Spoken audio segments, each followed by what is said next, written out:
Hi friends, welcome to Indian recipes Tamil.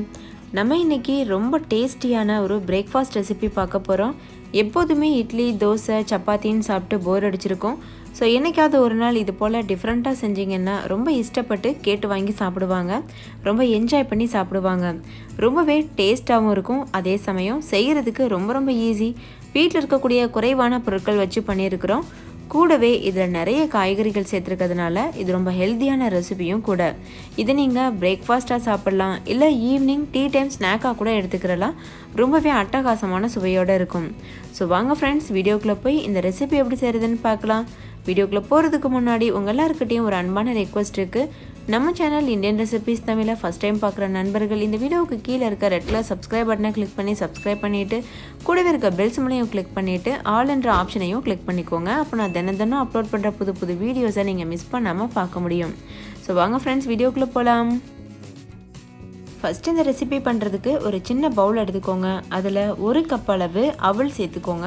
நீங்கள் எந்த விதமான அவல் வேணாலும் சேர்த்துக்கிறலாம். தட்டை அவல், அதுக்கப்புறம் ரொம்ப கெட்டியான அவல் இருக்கலாம், அது மாதிரி எந்த வெரைட்டி வேணாலும் எடுத்துக்கிறலாம்.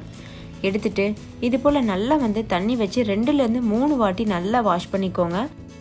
அப்போது அதில் இருக்கக்கூடிய அழுக்கு, மண், தூசெல்லாம் வெளியேறிடும். பாருங்கள், நல்லா வாஷ் பண்ணிவிட்டேன். அந்த தண்ணியெலாம் கீழே ஊற்றிட்டு மறுபடிக்கும் புது தண்ணி ஊற்றி ஒரு 2லேருந்து 3 நிமிஷம் வரைக்கும் இது நல்லா அப்படியே ஊற விட்டுருங்க. இது கொஞ்சம் நல்லா ஊறட்டும்.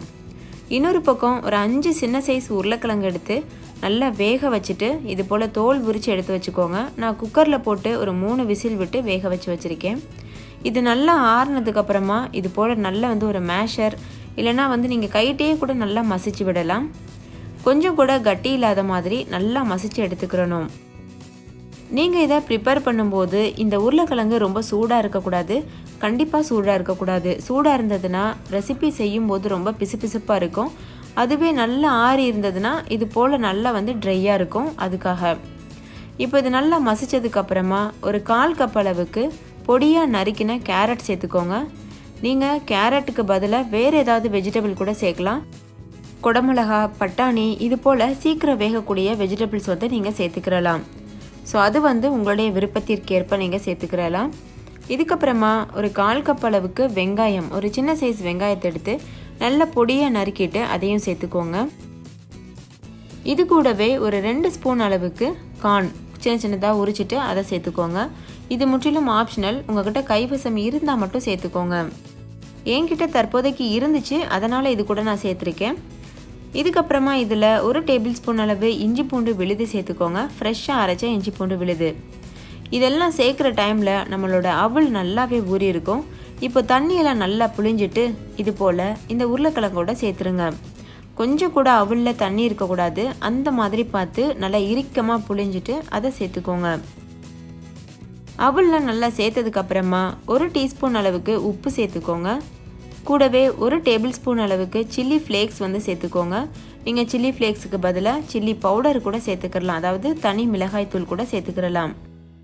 அடுத்தது 1 டீஸ்பூன் ஒரிகானோவும் சேர்த்துட்டு நல்லா இது போல் மிக்ஸ் பண்ணிக்கோங்க. நீங்கள் ஒரிகானோக்கு பதிலாக மிக்ஸ்டு ஹெர்ப்ஸ் கூட சேர்த்துக்கிறலாம், இல்லை இந்த ஃப்ளேவர் பிடிக்கலைன்னா நீங்கள் ஸ்கிப் பண்ணிக்கிறலாம். இப்போ கை வச்சுட்டு நல்லா இது போல் பிசைஞ்சு கொடுங்க.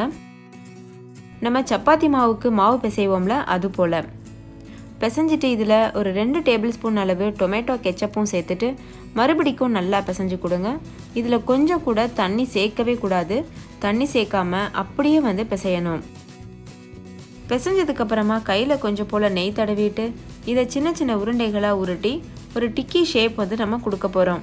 நம்ம ஆலு டிக்கிலாம் பண்ணும்போது ஒரு ஷேப் கொடுப்போம்ல, அந்த மாதிரி லேசாக கையில் வச்சு இது போல் உருட்டிக்கோங்க. உருட்டிட்டு லேசாக இது போல் ப்ரெஸ் பண்ணிக்கோங்க. ரொம்ப அழுத்தமாக ப்ரெஸ் பண்ணக்கூடாது, கொஞ்சம் இது தடிமனாக தான் இருக்கணும். அப்போ தான் நல்லா சாஃப்டாக வெந்து வரும். இதே போல் மீதி இருக்க எல்லா மாவுலையுமே சின்ன சின்ன உருண்டைகளாக பிடிச்சி லேசாக ப்ரெஸ் பண்ணி ஒரு பிளேட்டில் வச்சுருங்க. மொத்தமாக செய்து வச்சிட்டிங்கன்னா தான் நம்ம பொரிச்சு எடுக்கும்போது நம்மளுக்கு வேலை சுலபமாக இருக்கும். ஸோ அதனால் இதே போல் எல்லா உருண்டைகளையுமே செய்துட்டு அதுக்கப்புறம் ஒரு பிளேட்டில் இதை அடுக்கி வச்சுருங்க. இப்போ பாருங்கள், எல்லாமே நான் செய்து வச்சுட்டேன். டிக்கி ஷேப்புக்கு செய்து வச்சுருக்கேன். இதுக்கப்புறமா இது ஒரு ஓரமாக வச்சுட்டு வேறு ஒரு சின்ன பவுல் எடுத்துகிட்டு 1 டேபிள் ஸ்பூன் அளவு மைதா மாவு, 1 டேபிள் ஸ்பூன் அளவு கார்ன்ஃப்ளவர் மாவு, 2 மாவையும் சேர்த்துட்டு தேவையான அளவு தண்ணி சேர்த்து நல்லா கொஞ்சம் மாவு பதத்துக்கு கரைச்சிக்கிறணும். நம்ம தோசை மாவுலாம் இருக்கும்ல அந்த அளவுக்கு கரைச்சி எடுத்துக்கிறணும். கொஞ்சம் கூட கட்டிகள் இல்லாத மாதிரி பார்த்து கரைச்சி எடுத்துக்கோங்க. நல்லா கரைச்சதுக்கப்புறமா இதில் கொஞ்சம் போல் உப்பும் சேர்த்துட்டு மறுபடிக்கும் ஸ்பூன் வச்சு நல்லா கரைச்சி விடுங்க. அந்த உப்பு நல்லா கரையணும். அந்த அளவுக்கு நல்லா கரைச்சிக்கோங்க. இது அளவு இருக்கணும் கன்சிஸ்டன்சி. ஸோ இப்போ இதுவும் தயாராகிடுச்சு. இந்த மாவு நம்ம கரைச்சிருக்கோம்ல அதில் இந்த டிக்கியை ஒன்றா சேர்த்துட்டு இது போல் 2 பக்கம் நல்லா கோட் ஆகிறது போல் பண்ணிக்கோங்க. பாருங்கள், இந்த மாதிரி பண்ணிவிட்டு சேமியா இருக்குல்ல, ரோஸ்டட் சேமியான்னு கடையில் கிடைக்கும், அதை எடுத்துகிட்டு இது போல் நல்லா டிப் பண்ணி கொடுங்க. அந்த டிக்கியில் எல்லா இடத்துலையும் அந்த சேமியா படுறது அளவுக்கு பண்ணிக்கிறணும். நீங்கள் இந்த சேமியாவுக்கு பதிலாக பிரெட் க்ரம்ஸ் கூட யூஸ் பண்ணிக்கிறலாம். இல்லை கார்ன்ஃப்ளேக்ஸ் க்ரம்ஸ் இருக்குல்ல, அது கூட நீங்கள் யூஸ் பண்ணிக்கிறலாம். ஒருவேளை உங்ககிட்ட ரோஸ்ட் பண்ணாத சேமியா இருந்ததுன்னா அதை நல்லா ரோஸ்ட் பண்ணிவிட்டு அதுக்கப்புறமா யூஸ் பண்ணுங்கள். இப்போ இதே போல் மீத இருக்க எல்லா டிக்கியையும் பண்ணிவிட்டு நம்ம பொரிச்சு எடுத்துடலாம். ரொம்ப டீப் ஃப்ரை பண்ண தேவையில்ல, ஷாலோ ஃப்ரை பண்ணால் போதும். ஸோ ஒரு 4 டேபிள் ஸ்பூன் அளவு ஒரு கடாயில் எண்ணெய் சேர்த்துருக்கேன். அது நல்லா சூடாக இருக்குது. மீடியம் ஃப்ளேமில் வச்சுட்டு இந்த டிக்கிகளை ஒன்று ஒன்றா சேர்த்துருங்க. ஒரே சமயத்தில் நிறைய டிக்கிகள் சேர்த்துடக்கூடாது, அப்புறம் நிறைய எண்ணெய் குடிக்க ஆரம்பிச்சிடும். அதனால் ஒரு சமயத்தில் ஒரு 3லேருந்து 4 டிக்கி வரைய சேர்த்துக்கோங்க. இது போல் சேர்த்துட்டு 2 பக்கம் திருப்பி விட்டு நல்ல ஒரு கோல்டன் ப்ரௌன் கலர் வரது வரைக்கும் வேக வச்சு எடுத்துக்கோங்க. இது 2 சைடும் வெந்து வரதுக்கு முழுசாக ஒரு 3லேருந்து 4 நிமிஷம் வரைக்கும் தான் ஆகும். ஏன்னா நம்ம ஏற்கனவே வேக வச்ச பொருட்கள் தான் சேர்த்துருக்கோம். காய்கறிகளுமே ரொம்ப சீக்கிரமாக வேகக்கூடிய பொருட்கள் சேர்த்துருக்கிறதுனால இது ரொம்ப நேரம் குக் ஆகணும்னு அவசியம் கிடையாது. இப்போ பாருங்கள், நல்ல ஒரு கோல்டன் ப்ரௌன் கலர் வந்திருக்கு. இந்த டைமில் இதை நம்ம வெளியில் எடுத்துடலாம். ஸோ ஃப்ரெண்ட்ஸ், நீங்களே பார்த்தீங்கல்ல எவ்வளோ சுலபமான முறையில் நம்ம பிரேக்ஃபாஸ்ட் ரெசிபி பண்ணிட்டோம். பார்க்குறதுக்கே ரொம்ப அட்டகாசமாக இருக்கும், கலர்ஃபுல்லாக இருக்கும், டேஸ்ட்டும் ரொம்ப பிரமாதமாக இருக்கும். சின்ன குழந்தைங்கள்லேருந்து பெரியவங்க வரைக்கும் கேட்டு வாங்கி சாப்பிடக்கூடிய அளவுக்கு சுவை இருக்கும். ஸோ கண்டிப்பாக ட்ரை பண்ணி பாருங்கள். ஸோ ஒரு தடவை ட்ரை பண்ணிட்டீங்கன்னா மறுபடிக்கும் செய்ய தூண்டுற அளவுக்கு இதனுடைய சுவை உங்களை ஈர்த்துரும். ஸோ கண்டிப்பாக ட்ரை பண்ணுங்கள். ட்ரை பண்ணிவிட்டு உங்கள் எக்ஸ்பீரியன்ஸ் எப்படி இருந்ததுன்னு கமெண்ட்டில் என் கூட ஷேர் பண்ண மறந்துடாதீங்க. இந்த வீடியோ உங்கள் எல்லாருக்கும் ரொம்ப பிடிச்சிருக்கும், முக்கியமாக யூஸ்ஃபுல்லாக இருக்கும்னு நம்புகிறேன். இந்த வீடியோ பிடிச்சிருந்தால் லைக் பண்ணுங்கள், உங்கள் ஃப்ரெண்ட்ஸ் கூட நிறைய ஷேர் பண்ணுங்கள். ஸோ அவங்களும் பார்த்து பயன்பெறட்டும். இன்னொரு சூப்பரான ரெசிபியோடு நான் உங்களை சந்திக்கிறேன். அதுக்கு முன்னாடி நம்ம சேனல் இந்தியன் ரெசிபீஸ் தமிழை சப்ஸ்கிரைப் செய்யாத நண்பர்கள் இந்த வீடியோவுக்கு கீழே இருக்க ரெட் கலர் சப்ஸ்கிரைப் பட்டனை கிளிக் பண்ணி சப்ஸ்கிரைப் பண்ணுங்கள். பக்கத்தில் இருக்கக்கூடிய பெல் சிம்பலையும் கிளிக் பண்ணுங்கள். அப்போ தான் நான் தினம் அப்லோட் பண்ணுற புது வீடியோஸ் உங்கள் மொபைலுக்கு சேரும். ஓகே ஃப்ரெண்ட்ஸ், இன்னொரு சூப்பரான ரெசிபியோடு நான் உங்களை சந்திக்கிறேன். தேங்க்யூ, பாய்.